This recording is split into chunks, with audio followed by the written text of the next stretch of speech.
holes in my fender. Well, I wish you were holding your drawings right now. Stevenson made some very elaborate drawings. I mean, Not elaborate. oh yes, they were. No, Steven is very artistic. But they're nothing.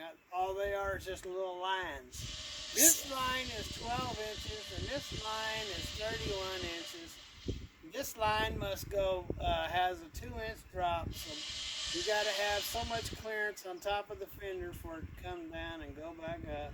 Yeah, but Steven's not giving himself really due credit. I mean, he had an elaborate drawing, and for the welding instructor to guide the instructor in welding, and it's just Steven's very artistic. To guide the instructor. Well, I mean, so I am the instructor.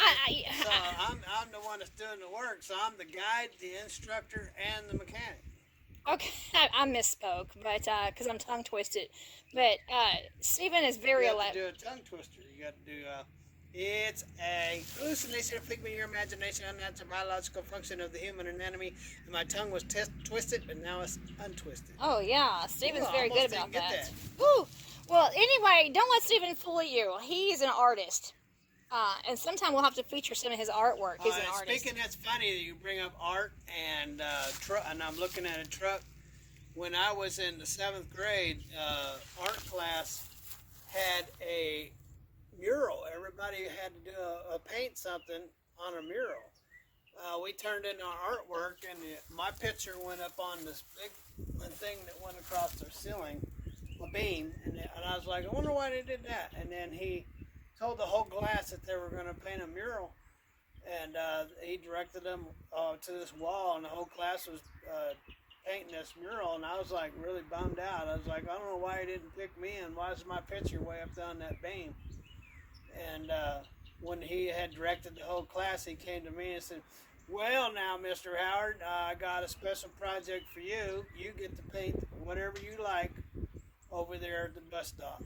And so I painted a life-size mural of the truck that was on whitelinefever, and it stayed on the wall from the time when I was in 7th grade until I was in my mid-30s, and it finally got painted over. So it was on that wall for a couple of decades, maybe 3 decades. So. And why did somebody paint over it after all those years? Well, I would imagine it was flaking off and everything else. So. But yeah, so for at least 20 plus years, you had your artwork on a bus stop, right? Yeah, it was actually the bus station where they worked on it. The buses would come in like a horseshoe. The buses would come in and it'd all stop, and you get out of your bus and walk into school. And if you keep going around the horseshoe, the other side of it was a shop, and they worked on it. So I did my mural on the back side of the shop that was facing the school. So wow, did the life-size mural of the truck of whitelinefever. Was it? Yeah, and the name of the truck was Blue Mule, and it was a Ford cabover. Anyway, so. My husband's an artist. Speaking of trucks and art, that just came to mind. So. Yeah, here we are talking about your artistic talents. If you weren't a truck driver, you could probably be the next Monet or Rembrandt. You could be you could have been an artist. Well, I could have. Well, you still are. I mean, you could have, if you weren't driving I'm just rambling here. If you weren't driving a truck, you could be a professional chef. Dad, your phone just rang. Okay. You could be a professional chef.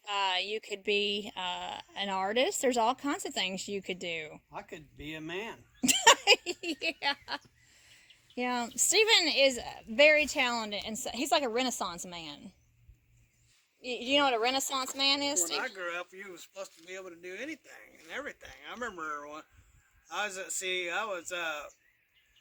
I grew up 28 miles from town, and we had chickens and rabbits and hogs, and it was my job to take care of the chickens, the rabbits, and the hogs before I went to school, when I got after school, home from school, and the dogs, and I had to bring in eggs, plus I had to wash dishes, plus I got my first motorcycle when I was 7. And by the time I was 10, I had several motorcycles. I built my first motor when I was like 9 on a Chevrolet pickup.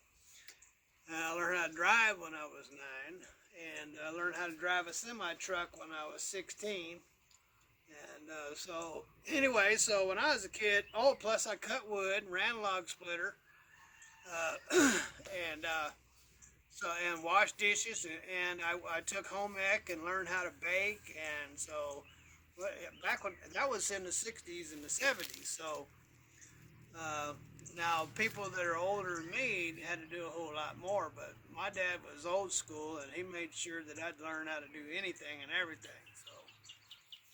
So that's just the way you were supposed to be. There was we had a television set, and it had 3 channels. 2 of them were so staticky that you couldn't see what they were, and one of them had I remember the Rockford Files, and I don't know, not a whole lot. But anyway, I didn't get to watch TV and we had one of those dial phones that I never used. My mom would call me maybe once or twice a year, wish me a happy birthday and Merry Christmas. So that's about all I used, the phone. Because your parents were divorced and you were living with The your only dad. games we'd have was taking the guns out and shooting. My neighbor one time came after me because I shot a rock and the bullet went over his head. Oh. Yeah, ricocheted. He was mad.